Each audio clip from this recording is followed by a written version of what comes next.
Infine parliamo del comparto agricolo, quello che lei forse conosce da vicino. C'è in ballo la partita Europa. Cosa si può trarre dall'Europa per il settore primario? Beh, anche per il settore primario l'Europa non è matrigna, o almeno non deve essere matrigna, ma madre. Noi sappiamo quanti sono i finanziamenti che attraverso appunto le politiche europee possono arrivare, ma sappiamo anche quanti rischi ci sono, perché talvolta i nostri obiettivi non sono gli obiettivi del resto del continente, soprattutto dell'Europa centro-settentrionale.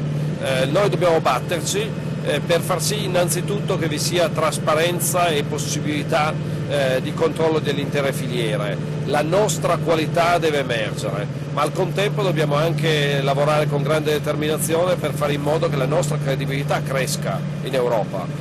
Questo passa attraverso una politica di controlli rigorosa, passa attraverso la gestione della stessa PAC in maniera intelligente, non con finanziamenti a pioggia, e questa è oggi la nostra maggiore responsabilità, ma invece attraverso la selezione di modalità premiali verso coloro che effettivamente fanno un'agricoltura che guarda al futuro, che porta innovazione.